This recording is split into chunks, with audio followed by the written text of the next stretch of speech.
You're Hello, live. everyone. We're early. We are early. So, Well, not really. Kind of late. Technically, it's supposed to be 5 oh, o'clock. okay. So the people, so the people that are on the chat, getting a little echo, have been here since 5. They're anxiously awaiting all the teasing I was doing. So here we go. All right. So people are tuning in, Laura, because they're anticipating hearing like mega tip. Mm-hmm. So we could get into that in a little bit, but just want to say hi to people jumping in. Right Dreamer popped in. Hey, he or she just a new subscriber. So Welcome.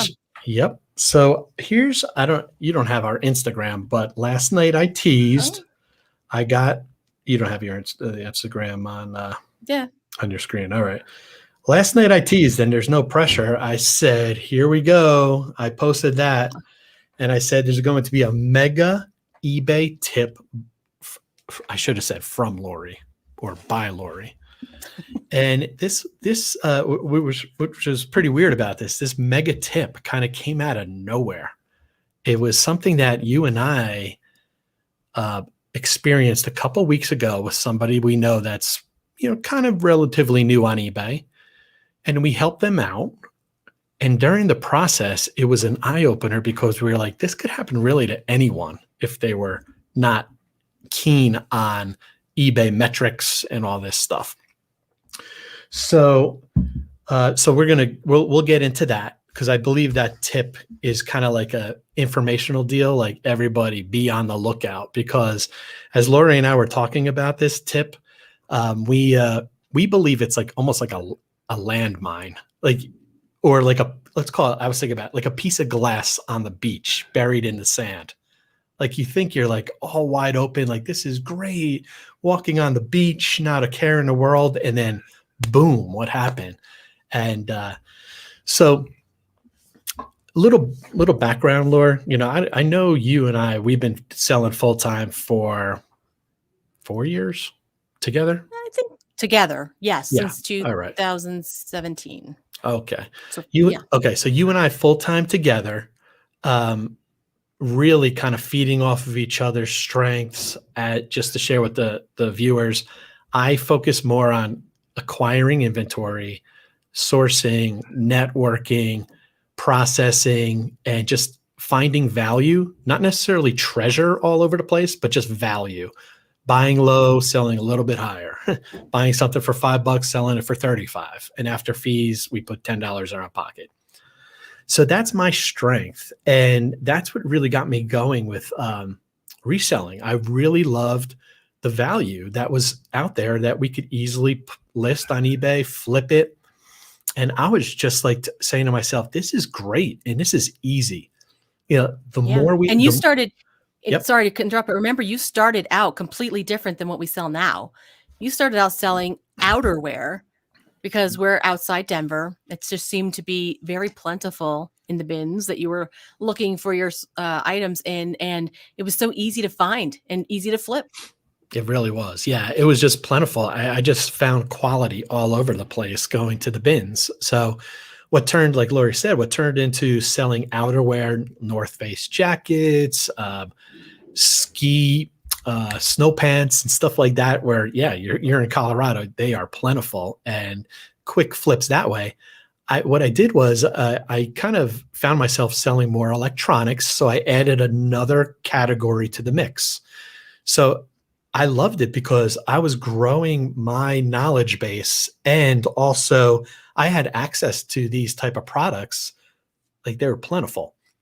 So what I did was I was like, it's a numbers game. Like, let me list and go to the point where I could not do it myself anymore. The trade-off was I did not know what the heck I was doing. And this was back in like 2013, 14, and then into 15. And I got careless. Because I was just like, hey, I'm the type of person, I'll sell it. If people don't like it, I'll be like, hey, no problem. Sorry about that. But something slipped through the cracks. I was not addressing their concerns immediately. And at that time, eBay had neutral and negative feedback, and if you would get any of those, it would hurt your status and your standing, or whatever, what's it called, your performance rating and stuff like Yeah, that. right. So I was just like, I'm doing so much volume. What's one or two, right? What's one or two, slaps on the wrist, by eBay? Like, come on. I'm like, hey, I'm selling, hundreds a month. They love me. I'm making them money. How are you going? How are you going to get mad at me? I really thought that. I thought I discovered something so cool, so lucrative for both eBay and me. Hey, they're not going to. I'm a revenue producer for eBay, so why would they ever? We laugh now. Boy, were you naive. Hey, everybody's a big fish in a small pond, and a legend in their own mind. But I really was like pumped up. I was like, hey, I'm going to keep on going. What are they going to do? Kick me off their platform? I'm paying them. I'm paying them through $300 a month in eBay fees. Like, who knows, right? So here we're going to get it. We're getting into the good stuff now. Bear with us. So I found myself getting in trouble. Like I sold items that I wasn't allowed to sell, like P90X workout stuff, Beachbody DVDs. These are all like banned, kind of viral. They're on the viral list. Viral, yeah. So I was like, okay, no big deal. And then I was like, let me try relisting it. And then so I got in trouble that way. And they also there was a case that my performance was bad. Like I got like 2 neutral feedbacks and a negative feedback in like course of 2 months. And that at the time back then was how they measured if you were a successful seller on their platform. And Right. They don't want risky sellers, period. No. Right. So that's changed though. That feedback has almost gone to the, I don't want to say like the age of the dinosaur, but feedback isn't as impactful as it used to be. Right. Correct. Like I wasn't there. I wasn't working with you when you had those issues. So I can't speak to that exactly, but I could imagine like because feedback is so subjective. So it does. I mean, who knows why somebody might give negative feedback? I mean, some people don't even know how the platform works. Like if their item doesn't work, they'll just go leave negative feedback rather than contacting the seller and saying, hey, this doesn't work. You need to fix this. And they'll just leave negative feedback. And you may not even ever know if you don't check your feedback, regularly. That happened actually the other day on my account. Okay. I was like, if it didn't work, why are you just leaving that? Just let me know. I know you probably would rather them just leave negative feedback, but well, that's my point. You kind of have to play by the rules. You have to play their eBay's game or just adhere to their policy. And really, you have to look at it from their standpoint. They don't want any like rogue sellers coming in and giving them a bad name. Just want to say hi. Hey, Angie. Hello, everyone. Just said hi to Right Dreamer popped in. We were just on. We just came on Sarah Styles live for an hour. So this is our double back-to-back live Monday night. I'm getting my raspy voice. Yeah. We talked about shipping on that one. So that was pretty cool. We probably could have talked for another hour easily about shipping. It's crazy. And our good friend Patrick Murphy popped in. Patrick Murphy sent him. So thanks for joining in. I missed his live. I think it was last night. I just fall asleep way too early sometimes for these 10 o'clock deals. 9 o'clock is even kind of late for me. So back to what we were talking about. And Lori and I were really, it was an eye opener for me last week to hear of exactly how newbies on eBay get themselves in a jam, and even experienced people, if they're not aware of what they need to be doing, could find themselves either temporarily suspended or dropped in standard. And what happened was, we have been, for lack of a better term, coaching a lot of newbies on eBay. And just encouraging them, say, this is what we did. And this is one of them shared a situation where their performance metrics took a hit because of whatever reason. They You want to rattle off the criteria that really could hurt, Laura?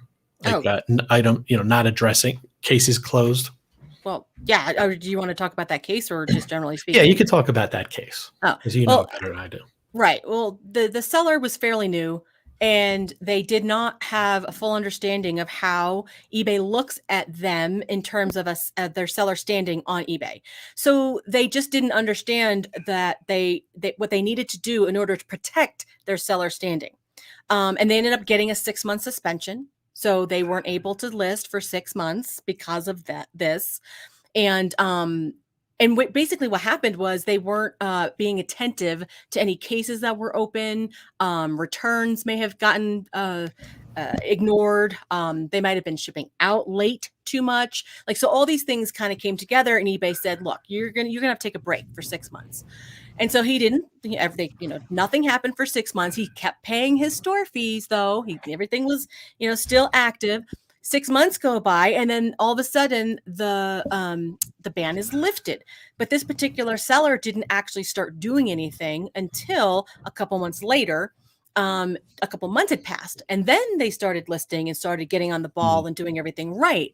But then it was almost too late because eBay said, you're below standard again for another 2 months. You're off eBay forever. And that's basically what happened.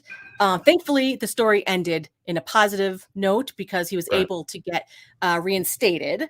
But that's how easily it could happen. And that's what we kind of wanted to talk about for new sellers to just really understand that this is, if you how important it is to protect your seller standing with eBay. And you can only do that if you understand exactly how they're evaluating you. Mhm. And it may not be how you think. Because like Dave was saying, oh, I'm making the money. They're not going to kick me off the platform. Right. They Right. have way too much invested in everything that they do, have way too many sellers to put up with sellers who don't adhere to their standards and their policies. So there's so many different ways you can go wrong on eBay, but we're going to focus on just one of them tonight, and we can always talk about other ones later. Yeah. Yeah. Let's focus on that. Like just Right. talking about your This, performance. yeah, it's Yep. okay. As soon as you start selling on eBay, you are automatically considered above standard. There's 3 of them. There's above standard, and then there's top rated, which is above that one, and then there's below standard. So all sellers start out above standard. So you're like middle of the pack, and now you got to prove to eBay, am I worth that top rated status? Or am I not going to do things right and I'm going to go down to below standard? So essentially, they are going to evaluate. They do an evaluation of your account every month based on your seller metrics in terms of how you interact with your buyers. And there are 2 ways that you can essentially create negative marks on your account from an eBay standpoint. And the 2 ways you can do that, and those are called defects, right? When you just remember this word, defect. There's 2 ways you can do that. You can have a case opened by a buyer, and you can have that case closed without you resolving it yourself. eBay had to step in and they resolved it, not in your favor. Okay. So that really occurs when you're not attentive to cases being open. You're not taking care of it right away. Now, exactly what that entails is something we'll talk about later. The second way is if you cancel your sales for being out of stock. Okay. Those are the 2 ways that you can receive these defects. Now, as a new seller, the trouble is they will have it's called a look back period. As a new seller, until you have 400 transactions every 90 days, they will look back on your account for a whole year. So that means you mess up one time, and maybe it was because you didn't even know you were messing up and you have this defect on your account. It's going to take a year to come off until you've gotten to the volume where you're doing about 133 transactions a month. Right. Now, for new sellers, you might think, oh my gosh, well, I'm never going to get up to that level, right? I mean, it's just like, ugh. So, however, if you do have the 400 in a 90-day period, that look back is only 3 months. So it falls off your Okay. account after 3 months. So the balance here, and this is what we really want to convey to the viewers is you need volume as a seller, or you need to be on top of your, like Lori said, making sure no cases are closed by eBay. Where what is that technical term again? Cases closed without seller resolution. Right. And I'll give you an example of that. Okay. And this could happen a lot nowadays with the whole USPS shipping the way it is and whatnot. A buyer opens a case saying they did not receive their item. Okay. So it's like, all right, they give you, right. It could happen very often these days. So they give you about 4 or 5 days, I think. I don't know what the exact number is, but you're not required to resolve it immediately. They do give you time, and it might be different depending on the case. I don't know that. But essentially, somebody says, I didn't get it. I say, you got 2 options at that point, because you had the time up until the time where eBay says, you need to resolve this by this time. Otherwise, we could step in. Now, if that case is not resolved by the time that deadline is, and they step in and they say, oh, it's not been delivered, you didn't follow through on your part of the bargain, they're going to close that case and they're going to give you a defect for it. They're going to give the money back to the buyer. You're out the item because you don't know where it is. And now you got a defect on your account because that case was closed. You didn't help. You didn't resolve the case yourself. eBay did. Yeah, you didn't respond. Now, what? No, not that you didn't respond. See, that's I have to make that clarification. You did respond. You probably said, here's the tracking number. It's still in transit, which is great, but it's not good enough. Okay. It's not good enough to get right. You have to understand, eBay is saying you've got until this date. And I believe, if I'm not mistaken, it's by midnight of that day. So just remember that, that you have to get this case closed. So 1 of 2 things has to happen. That has to be delivered. It has to be delivered by that date. Out of your control. Right. Or you have to refund the buyer. Right. Even though you don't have your item. So those are your 2 options there. Once again, just to keep this high level, what Lori's saying is there's a plenty of bad choice of words, but plenty of times over the course of over last year, especially, where things got lost with USPS. So what happens is you think you did everything right. You shipped out your stuff. Tracking is there, and you know what? It's MIA. It's kind of like sitting in a depot somewhere, and you forget about it. And you're going on with your everyday business of sourcing and listing and all this jazz, right? And then all of a sudden, this case is opened by the buyer who hasn't received their item a week, 10 days later, whenever. It doesn't matter. Where is it? Okay, that is on your seller hub. You should get a notification, right? Yeah. But it's buried. I mean, it's not like it's not like a blinking thing like hello, which I always think kid around and say they should. But you need to really pay attention, because you could ignore your seller hub for a couple days.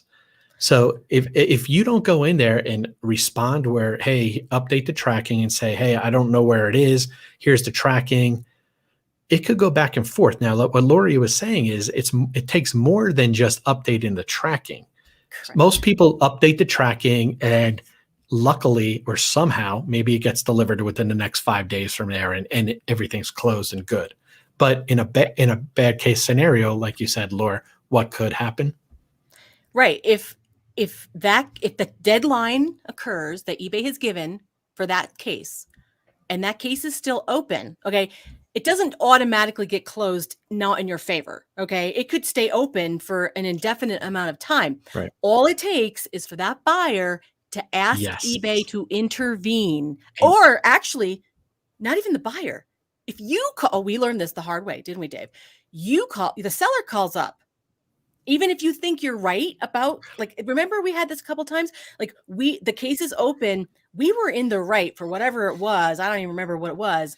But because we asked eBay to intervene and they decided the case not in our favor, we still got the defect. It doesn't matter who asks eBay. If eBay steps in and the case is not resolved in the seller's favor, and in the case for item not received, if it does not show delivered, you won't win it.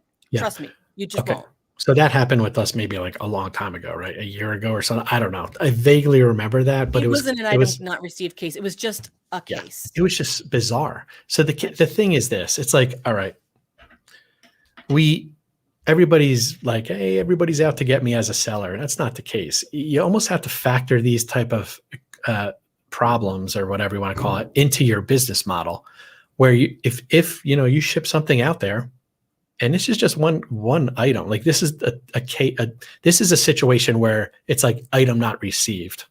There are other things like they could open up as well. Yeah, there are Other other cases you can open right, up, return right, cases even right, that you're not right. attentive to. Mhm. Those are the main ones. Yeah. So let's stick with the an item not received. You may update the tracking and all this stuff, and it, like Lori said, it could get stretched for some time. But if there comes a point where the buyer can jump back in and say, eBay, you help me out. This is getting ridiculous. And eBay makes a choice to close it and it's not in your favor.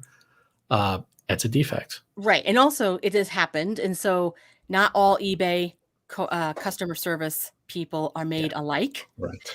Sometimes the buyer will ask eBay to intervene before the deadline, but the person who they got on the phone doesn't understand the deadline or understand how it even works, and they'll close the case out and not in my favor. And I'd be like, wait a minute, I had another day to deal with that. Yeah. And then you have to call them up and you have to explain the Yeah. situation. And invariably, if we're right, they fix it. But it's so annoying. Like, why spend your time doing that? So I don't know how many of these type of situations exist, whether it's item not received or return not processed in time. There's a list, okay, where this could get you in trouble. All we're saying is you have to be attentive to your seller hub and pay attention to cases that are opened, and you have to address them. Uh, uh, you have to be on top of it and be prepared to refund the buyer, even if you don't want to, just to get that off of your plate. It's a time bomb. I'm telling you, it's like a landmine that could go off and wreak havoc on your account. So Yeah, get it off as a ASAP. new seller, Right. especially until they get to the point where that look back is 3 months. Yeah. You can't afford to do anything, have anything happen to your account that Right. is going to make you below standard. And this is why. Below standard is obviously not looked on favorably by eBay because by the nature of the word, it's not good because you're not doing what eBay expects of you, apparently. Mhm. So now they're going to sock you with additional fees. They're going to charge you more on your final value fees. Your items probably are not going to get the exposure that they would have otherwise. That's guaranteed. It Yeah. even says that in, the consequences of being below standard. There's all sorts. I mean, if you look, this is all on eBay's website, but the biggest issue though is that you can't be below standard for too long before eBay is going to say, you know what, we don't want you Right. on our platform anymore. It's And that's it's what all happened to the other person we know. it's almost like, not that I was ever in quicksand before, but I saw enough Mhm. Bugs Bunnies and stuff like that. We've seen what quicksand looks like, and it's like you're stuck in it, and if you try to move too quick, you're just going to go down. It's almost like you have to gradually wait it out and do things very methodically to get yourself back up. I know people's eyes may be glazing over, but once again, just unwinding a little bit. eBay is a bear. It's clunky, and there's a lot of noise out there that they want this, they want this, they want this, they want this, they want good photos, they want item specifics, they want um, free shipping. They require or Ask prefer. for a lot. They ask for a lot, right? Yeah. So that noise, for lack of a better term, gets mushed together, and lost in the mix is exactly what we were talking about, is these items, these defects on your account. Now, we're not going to get into exactly what every single defect is. I don't think we have that prepared unless you wanted to Well, get a the screenshot. defects is if you have your case closed, if you have a case closed without resolution, Mhm. or if you cancel a sale for being out of stock, or you Right. failed it, or Okay. you cancel it because you're not going to send it for any, you Or have a sale and you didn't send it and you canceled it. because of that. What about returns? If you don't handle your returns in a time, that's a case. That could be a case, because eBay is saying you have until this time to resolve this return. And if you don't do that, then the buyer can say, "Hey, right. eBay, the seller's not being attentive to my request here." There you go. And that could be a defect. It could, yeah, because if Yes. they open a Right. case, this is the important word to remember is case. Yes. If eBay tells you a case has been opened, now that is, I mean, there's other cases. I don't know if disputes are counted. I don't know if a dispute is considered a case. I don't Payment think so. dispute. I don't know. Okay, so forget that. So. But a case. Anytime there's a case, and just to let you know, yeah, it is on the seller hub. They will asterisk. It would be great if they could like make it in flashing lights and yellow and whatever, but they put it there. Okay. Oh, actually, I have to just back up it. Not everybody uses Seller Hub, even though they should. If you're not using Seller Hub, you should. Everybody should, but not everybody does. Everybody should be able to, right? Yeah. Yeah. Okay. Keep on going. You're on a roll. Yeah. The second thing is they send you a message in eBay messages. They will say a case has been opened. Okay. When your eBay messages, and also pretty sure, I don't check this one, but I'm pretty sure if it's sent to you in the messages, you're also getting it in an email that you have on file for eBay as well. They're not trying to hide this fact. You just have to know that they could be there and what you have to do if you get one. That's all. Right. Let's Sorry. let's each count to 10 as we scroll down and say hi to everybody again. Greetings again. Heidi's in Lakewood. Oh, hi, Heidi. Hi, Heidi. Heidi. And here Angie says, good news. I'm top rated. Not so good. I got my first neutral feedback. I wouldn't worry about that too much at all. Either would I. I'm more concerned. Dave and I handle our accounts very differently. If I get a negative feedback, I will address it. I will deal with it, especially even if they hadn't returned it. Like, I feel like that's the better customer service approach. I got you. But, so negatives you have to worry about, but not neutrals. And then Heidi says, sometimes starting a trace with USPS seems to get things flowing. That is exactly true. Had one in February. Had one in February where there was zero tracking for a month after dropping it off the post office, and she had to refund, which is smart. Okay. 45 days later, it was delivered. Right. Okay. That's interesting. And if you don't mind, Heidi, just let us know, did the buyer ever pay for it, or did you just eat it? She goes on to say that. And even if you don't accept returns, if they select not as described, you have to take back your expense. That's very, very true. There's so much. That's why we can't emphasize enough. You have to avoid these cases because it's like dynamite. It could really hurt your account. Now, well, can I explain why it can really hurt your account, Dave? Yes, go ahead. Real quick. The reason is because you have to know what eBay gives as the threshold for a percentage of your transactions can't fall under these circumstances. And that's why the look back is really important as well, because the longer the look back, the longer it's going to take for them to fall off your account and not be count against you, right? So for the defect rate, if for all sellers that are not top rated, so if you're above standard or below standard, you can only have 2% of your cases in that look back period have defects.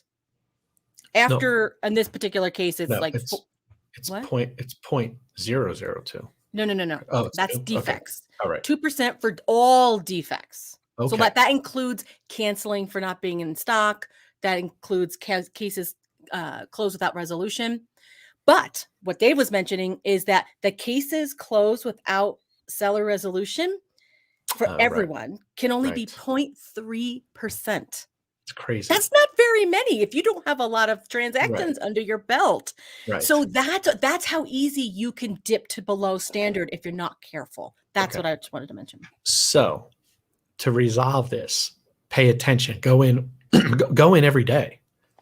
Look if there's a case opened, follow the procedure, but be prepared to end it somehow in the buyer's favor, and then try to resolve it afterwards. Correct. And speaking of what Hattie was saying with the trace, I just literally had a case opened on me. I think it was the 24th. This particular buyer ordered a calculator that she realized that she wasn't going to get in time. So now she didn't want it. It already Mhm. shipped. What was I supposed to do? And it was going to New York. I was Mhm. like, okay.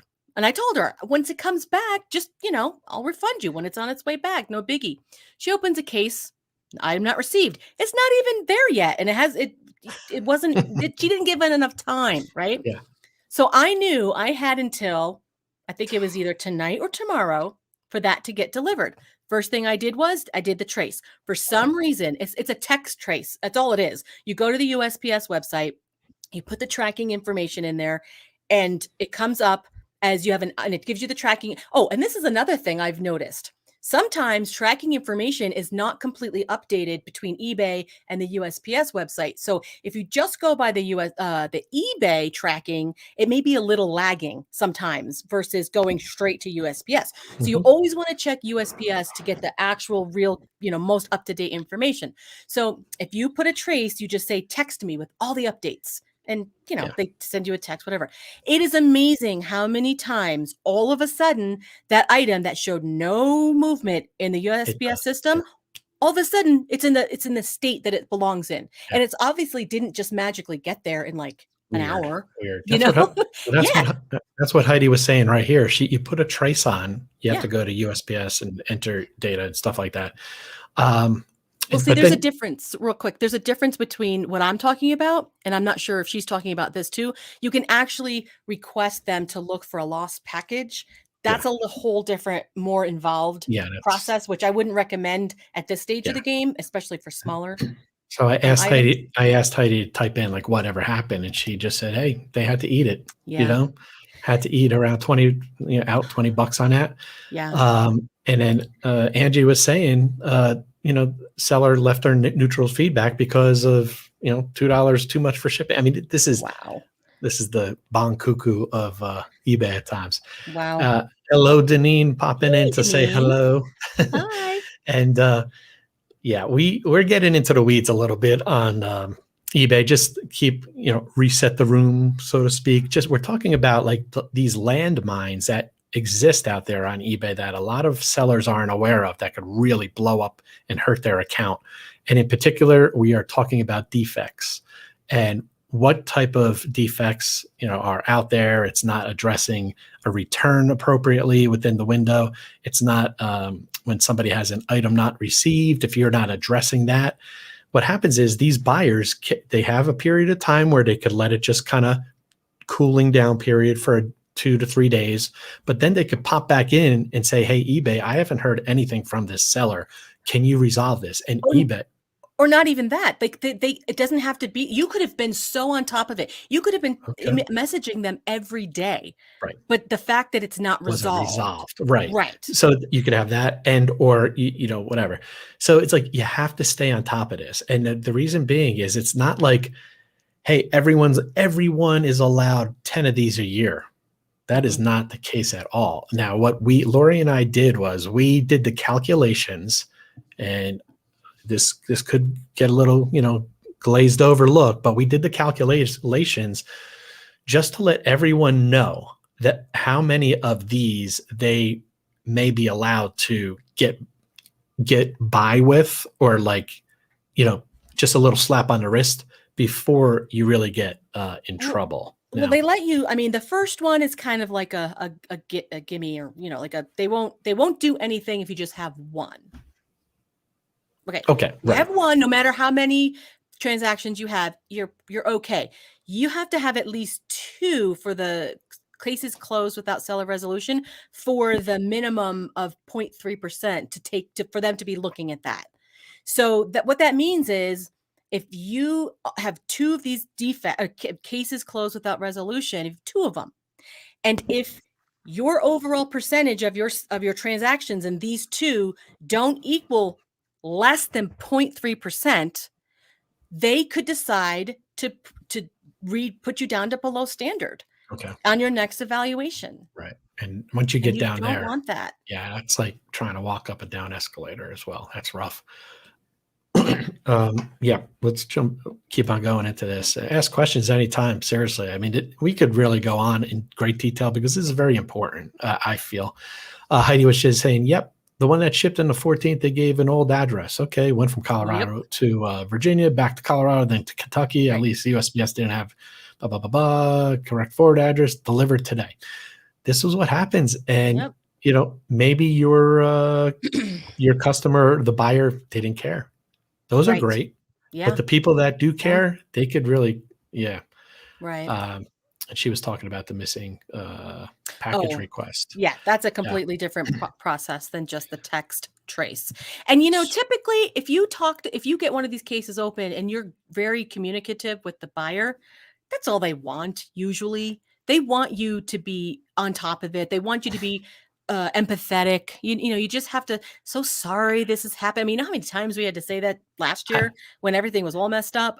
That's what they want. However, it's sometimes not enough for eBay. So you just have to remember that. Hey, these buyers could wake up at 2 a.m. and be cranky and be like, you know what? I'm asking eBay to step in, even if you're friendly. So don't. I would err on the side of what is that? Caution? Err on the side of caution. But see, this is how I handle these requests. I know I have a time frame. I mean, this is, of course, if I'm going to be like paying attention. If I'm on, away or vacation, I probably won't do this. But if I'm here working, I'll be like, okay, I got 5 days to deal with this. Let's put see where it is. Let's give it a couple more days to see if it gets to the location before I just give the money back, But if it's like $20, sometimes I won't even think about it. I will just, it's not worth my time. It's not worth my energy. But that might not be the case for newer sellers who maybe that's the whole, that maybe that's all they sell are $20 things. So that's like a whole, big thing for them. But what I usually say to them is, look, if it's not delivered or we don't see any tracking or movement by, and I'm picking the date that eBay gave me, the date, I will refund you. I said, I'm going to put a trace on it. And if it ever gets delivered, then I will contact you and you can pay me back. You can, and then just so you know, eBay has said it's okay to go outside eBay at that point to try to recoup that money because you can't do it on eBay. And going off eBay to communicate about sales, very, very big no. But you can do it after the fact. So let's just round this out. Like the cases that were closed without resolution, seller resolution. That's the key word. Seller resolution. Yeah. The magic number it's a percentage, but a percentage for someone who doesn't do a ton of volume on eBay means these things will stay on your account for a year. Correct. As opposed to having a very active account where you're selling 150 items a year. Is that the magic? A month. It's about 133 minimum a month, which is about 4.4 a day. Okay. So what that means, what Lori's saying there is if you have, let's just say 150 transaction sales a month on eBay, you know what? That's considered heavy volume, probably from eBay's standpoint, and the look back period will only be 3 months. Right. So that means if you get a defect, it will go away after 3 months because they're only going to count your transactions for that 3-month period. Right.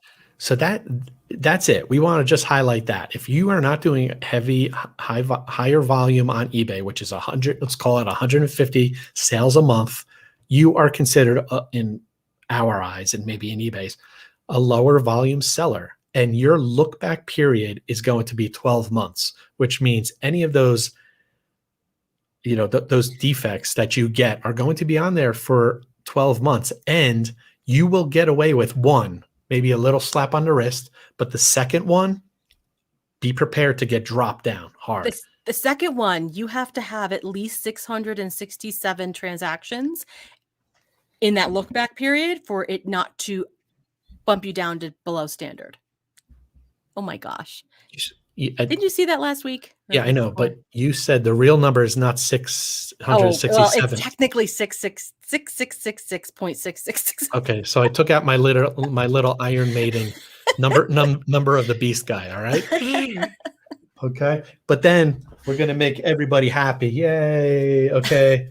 We erased all the evil craziness, right? I love this funny guy. Got a head for the ceiling. So that's it. I mean, so if you're doing 150, just to reiterate this, 150 a month, then your look back is probably going to be 3 months, as long as you're consistently doing 150. But if you're doing less than that, your look back is going to be 12. And 12 months is a long time if you're not going to be on top and treating these things like with a lot of attention. It's a long time to not make more mistakes, is what it is. It gives you, you know what I mean? You have to wait a whole year before they are not counted anymore.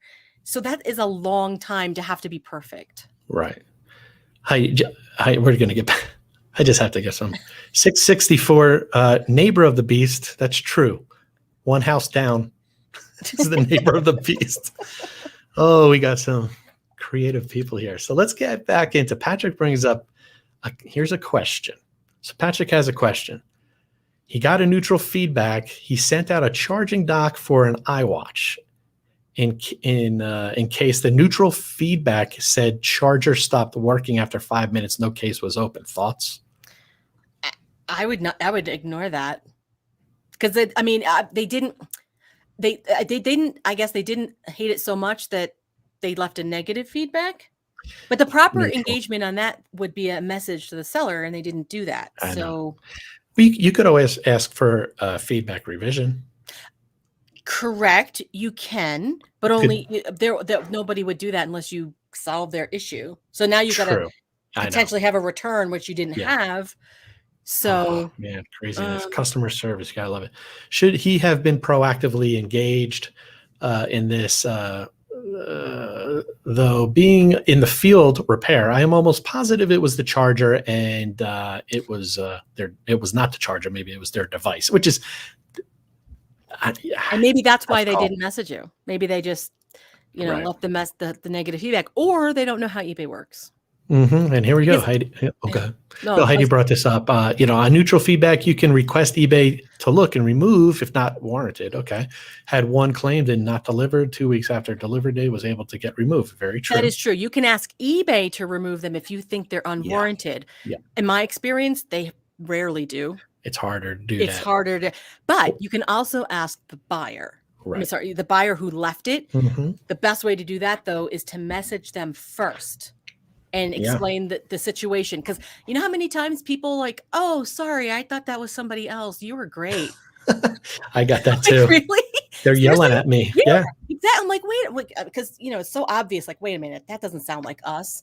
And so I'm like, okay, so this is the problem, though. If you just send the revision, the feedback request first, you only get one shot at that. And if they say no, they won't. They can't do it. But then eBay might. But once again, this is a thing where it's like neutral and negative feedback. Thank goodness it's not really factored into part of your performance the way it was like 7 years ago, which was crazy. I couldn't imagine that, honestly. People were sending I didn't do it, but people were sending out items with like a letter in there. Please don't leave negative feedback. Please. I will do anything. I will help you out. Don't open a case. No neutral feedback. I mean, because it was really hurting them. So eBay's gotten better in that regard then. Yeah. Right? Yeah. I mean, Heidi's saying, well, looks like we need to triple our monthly sales. Well, speak to that. Didn't you have a little trick or strategy? It was called increase. I think I called it the Dave's sneaky strategy. Oh, that's what you called it. Okay. Yeah, proud of that. I'm going to get into it for a second. Okay. Patrick says it was not the charger. Yes, 667 plus the neighbor. That's awesome. These people crack each other up. I love it. So, and this is the thing. Nobody. This is our livelihood, selling on for many, many people. Now, we don't need to get into philosophies on how to resell, but if you want to be on probably the number one global marketplace, aside from Amazon, it's eBay.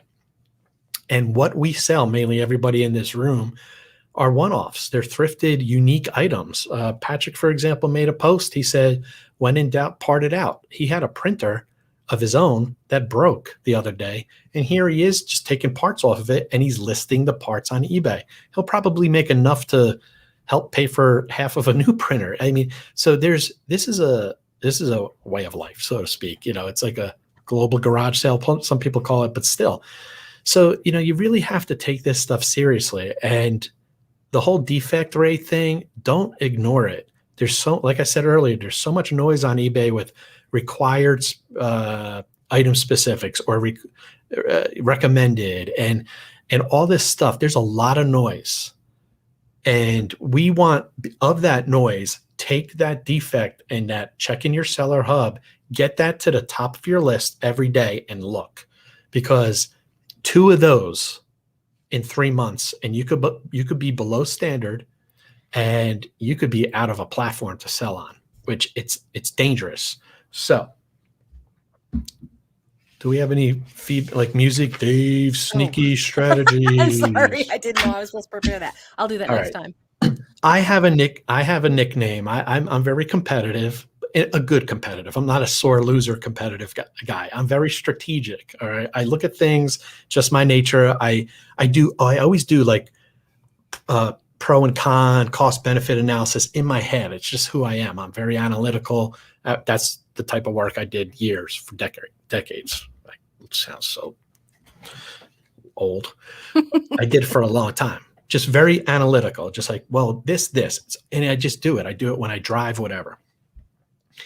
I always look at things as not to find loopholes, but to look for workarounds, to find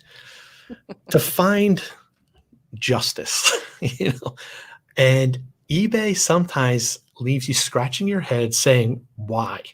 Why are you doing that to me? I'm a good person. I'm not, this is not malicious. It was a mistake. And that kind of stuff, like we talked about, over the course of a year, to slap your wrist once and then strike 2, you're on like the down escalator trying to walk up. You're like in quicksand. So here, Heidi, here we go. Take notes. I know your neighbor is a very evil person, but 664, neighbor of the beast. That's so clever. So what I did a couple of years ago, I found myself on my one other account. This is back in 2014-ish, 15. I was below standard because of exactly that. I had too many negatives or neutrals. I called up. I would get the Philippines. I would get whatever. I was just. Do you remember that? How crazy frustrated I was. I was like, I don't know how you dealt with it, because it was really hard to handle. It was bad. So bad. And I feel for anybody who has to deal with those people. I do too. And and that's what I'm saying. We went through it 2 weeks ago with somebody. We saw the anguish or whatever, just like the desperate, like help. Desperation. Good person, innocent mistake, needed help. So Heidi, let's get everybody's activity transactions up. All right. 100, let's call it 150 a month. Okay. The key is this. All right. When I made in the Instagram post, I said people would pay $500 for this tip, this insight, because if you get below standard and about to get kicked off of eBay, I think you would pay $1,000, maybe $2,000 as a penalty to just get back on. Right. Some people would be that desperate. I would have. So here's what I suggest. To protect yourself and get from the 12-month look back to the 3-month look back, pad your account with volume seller, like a volume item that sells. And maybe even at a loss. Maybe even at a loss. So these are little watch batteries. 20. Oh yeah, I have them up. Let me share screen. Okay. We need some filler music when I bring that. Okay, here we go. All right, these are watch batteries. They sell for $1 each. You can buy them in bulk on eBay, and you could buy them in bulk where you get them for like 30 cents or 40 cents each, and then you could sell them for $1 with free shipping. The only thing is, the good thing is now, eBay allows something called a standard envelope. Is that what it's called, Laura? Standard? Yes. Okay. Yes. Where you could, I wish I had a graphic. You could send things in a regular envelope. Everybody sees this, right? Oh gosh. The battery hit my mic. A regular envelope like this, up to 3 ounces for it's up to 3 ounces is 93 cents. 1 ounce is 53 cents. Okay. And that's what's tracking through That's eBay. with tracking, right? Now, if you don't want to get these, now the thing with eBay, you have to be selling trading cards, coin and paper currency, postcards, and stamps. I don't think these batteries count, and I'm not going to give an opinion on these. But if you could sell a trading card, a Pokemon card, a baseball card, a collector coin or something like that, or postcards or stamps, you could easily have them listed on your account and in quantity and have people just pick them off almost daily. Or if you wanted to run, this is even better. If you wanted to run like 7-day auction for something like this, a battery, where you're guaranteed on day 7 it'll sell. You could run 7-day auctions. I know people are like, oh, this is not worth it. But you know what? It may be. If you've been through the pain of almost getting kicked off of eBay, what you do is you list maybe like it may be a lot. It depends on what your volume is. If you're only selling right now 30 items a month on eBay, that means you're going to need 120 of these additional to sell a month. But some people would, and some people would be creative and clever and be like, hey, I could sell these and break even. I could sell them for 90 cents. I'm buying them for 40 and the postage is 50. So you're essentially breaking even, and they're going out in a regular envelope. It's not a big deal. You can put them in your mailbox, whatever. So some people would sell this and break even, or even lose like a couple cents or something like that. And it's worth it to them. This is a volume. This could be heavy volume seller. If you did that, I bet you could probably sell, I don't know, 40 or 50 a month.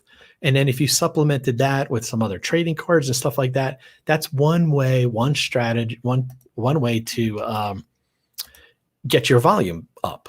Okay, I did that back in 2014. I was buying massive like packs of AA batteries, and I was selling them like 4 and whatever in postage. The flat rate, a first class shipping package was like $1.80. It wasn't like what it is now, but I was doing that to get my volume, to get the activity up, to keep my account looking like I was a volume seller, which I was.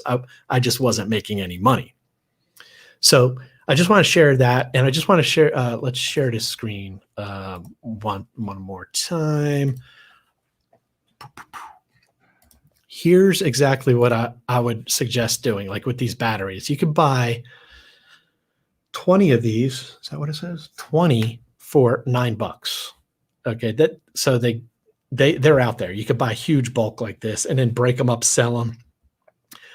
Many people are looking for these batteries, and these are very common batteries that for remotes and cars. They're in a lot of different things. They're in a lot. They're in calculators. So many people want these CR2032 batteries. They're very common. And check this out, at like Walgreens, this battery, don't quote me on this. Take a guess, Laura. $3. Exactly. Easily. Yes. So some people be like, oh, that's ridiculous. I could get it for $1 on eBay and it'll be at my house in 3 days. I don't need it right now from Walgreens for $4. You get my point, So it's a strategy, right? And just to add on to that, Dave, for the whole the tracking thing, like because a lot of people get caught up with making sure that it has tracking.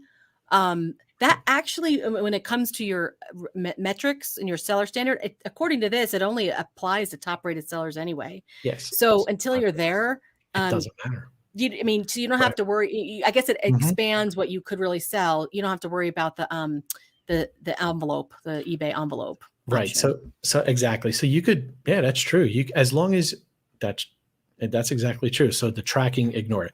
See, this is eBay. eBay, I always say eBay is like calculus, and all these other platforms are like, basic algebra. And I kind of mean that in not a put down. It's just that eBay was the first to come out 1995. Yep. and it was cumbersome. It really was like They've come a high. long way since then. They've come a long way, but it was like they're unraveling and then building out to make it more appealing to other sellers to go to them. But so these are just workarounds. Like I said, I'm strategic. I kind of think like this. These are workarounds to try to get your volume up, to avoid something like that. It's almost like an insurance policy. If you really are relying upon eBay to sell, maybe you're selling things for $200-$300 an item, but you're not high volume. Pad it with those kind of loss leaders, or things that you're breaking even on. Yeah. The one thing to remember about that, though, it's not just a one-time thing. It's not like, oh, I get to 400 transactions and I'm good. It's 400 transactions every 90 days. Okay. So Right. I just wanted to make that, you kind of have to always be doing that kind of level for your look back to be 3 months. Okay. Now, some people hardly have any cases ever opened against them. Some people have a really low return rate. I mean, so if you're on top of things, I mean, I don't want to scare people about eBay, and you know what I mean? Because it's a great platform to do great things. I know. So I mean, you just have to be aware. Yes. And not to scare people, but this is just one area that you need to be aware of. There are a couple more things that you kind of need to know. We could talk about that in another session, but I think this is the one that a lot of people like. It doesn't get talked about a lot. I know. In forums I or on these type of things, and people just have like no clue. Like they really can't. You really have to understand how eBay is looking at you if you want to stay above standard. Now, some people are happy at above standard forever, and they have they're like, I don't need to be top rated. That's fine. I'll stay here. But you definitely don't want to be below standard at any given time, because that's when you become at risk of not being able to sell on eBay. Now, if you can't sell on eBay, I mean, you can sell elsewhere, but I sure hope you've got a way to move your listings from eBay to another platform. So keep that in mind. Using a cross-posting, software is definitely one way to do that, or backing up your listings. Definitely want to do that. Yeah, and not all platforms are created equal. You can't sell a used Iron Maiden face True. Yeah, certain platforms on Poshmark. Right. So you're going to be limited. It's not like, oh, let me just go from eBay to XYZ platform. It's the same. No, they're not. I mean, that's true. We would be like, where would we sell all our stuff? Mercari and Facebook Marketplace. Yeah. Right. Yeah. And it would be so much work. It's worth it to treat eBay very well. And we can't go on anymore about that. Patrick says, I lost my top rated for a month because I sold audio spots with tracking. Don't know what that. Probably without tracking. Right. Yeah. If you want to be top rated, you do have to consider the tracking component of your metrics. Mm-hmm. Yes. So, yeah. Yeah. And Deneen says you have to use Vendu. Yeah. A platform like Vendu, which allows you to keep your listings almost centralized. It's almost house them exactly, like a good backup. Very smart to consider. Yeah, I know you and I used.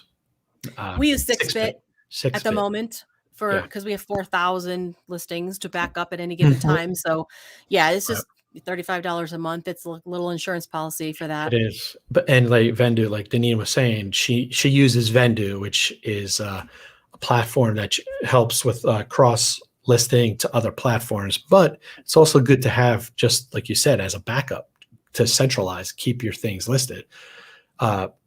Speaking of cross listing, I think I saw somebody had mentioned being very careful about that when you sell on other platforms other than eBay, because you definitely don't want to be canceling your sales on eBay if they sold on more than one platform. You always want to cancel them someplace else, because if you're this is the thing. If you cancel an item and you say it's because it was out of stock, eBay's going to give you a defect for that. Okay, so here's one way one popular eBayer online has determined to get around that. And this, I wouldn't call it sneaky, but essentially you go to ship something and you cannot find it. you looked everywhere. It just, you can't find it. So you can go to the buyer and say, look, I'm so sorry. This doesn't seem to be available. Can I send you something else in its place? And maybe offer them a more expensive item or something more than they purchased. Yeah. And if they say no, that's okay. Just, I don't want it. You can legitimately cancel that sale and say buyer requested. And if you do that, you won't get a defect. The other reason you can cancel a transaction is if there was something wrong with the address. And that one's a little gray area because sometimes there is something wrong with the address and you don't know what it is. And so sometimes that happens. Yep. So that's a strategy right there. Research or ask us if you want a list or an idea of what really constitutes a defect on your eBay account, reach out to us on Instagram or in here, and we will let you know because a lot of people don't know what that really looks like. And that's the thing. Like Lori said, there's workarounds. It's not being sneaky. It's like, hey, you can make an innocent mistake, almost like, and it's not worth it. It's not worth it. Exactly. Especially if it's your livelihood. Like eBay is our livelihood. We can't afford to make mistakes. I love this. Yeah. I love Heidi's question. Well, exactly. I know this is not available. It's not. I know, but it's no longer in stock, or it's not available, or what you reach out to the buyer. Sorry, this is defective. It's broken. And what you do is be like, hey, I have a similar vase, or whatever. Offer them something else in your store. Exactly. For higher price, even if you want to make it more enticing. If you had shipping on it, say I'll ship it for free or whatever, or give them a discount on something else that they might want.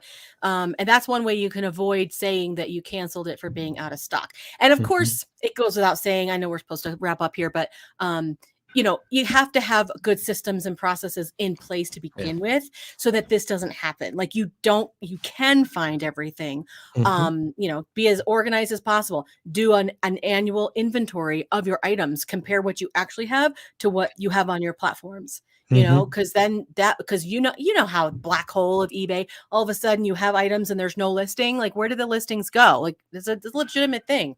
So, just be organized and, and have some, or if you struggle with that, there's always options for other people to outsource that for you too.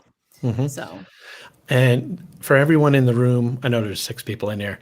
Follow us on Instagram. Next week, October 7th, there's going to be a pre-Poshfest virtual party that begins. You check out our Instagram. I think it's 6 o'clock Mountain Time. Okay, well, definitely check it out. All the benefits are going to benefit breast cancer research, and we have some extra tickets we want to give to people in this room that came and checked us out. Not only is it for a good cause, there's a lot to be learned. There's going to be some speakers that sell on multiple platforms that are going to be talking about this stuff, better, entertaining stuff, whatever. And there's going to be some pretty cool prizes. All right. So go to our Instagram, check it out. We have nothing. It's 8 p.m. Eastern time. Okay. 6 Mountain. Okay. 5 Pacific. Okay. Right. On the 7th, October 7th. Lori and I, even though we don't sell on Poshmark, we have gotten to know a lot of smart resellers that do sell on Poshmark. And we've picked up a lot of tips from them. And I think that's the thing. I think sometimes being locked into one platform, you get kind of like, you're in your echo chamber. What? Content, kind of like, It may spark an interest to maybe look at other platforms or just, use a service like Vendu, like Denise said, to back up your listings and or cross post. I mean, there's a lot there. So check that out. Go to our Instagram and just DM us. We have some extra tickets. I think it's cool just to go to hear people, but the prizes that they're going to be given away are like kind of like sick. And you have to be there the whole time in order to be eligible to win one of their prizes. No doubt. So I think next week we may continue this conversation a little bit. I know it gets a little kind of classroomish, but we can't emphasize enough that we want to help people not get into trouble with eBay. I've been in eBay jail years ago. It's not fun. And we helped people kind of navigate out of jail. and it took time. So this is kind of like a proactive approach for those that don't have the heavy sales volume to kind of maybe ensure that you don't get there, and or just be aware that, you know, all this noise you may hear from eBay requiring all this, lost in the mix are these major landmines, as I call them, that need to be elevated to the top of your daily eBay account activity stuff. So thank you very much. Thank you very much. Cool. And that's PoshFest, pre-PoshFest party next week, 8 p.m. Eastern time. And it should be very, very good. So thank you, everyone, for hopping in. And we Thank you for being here. See you next week. All right.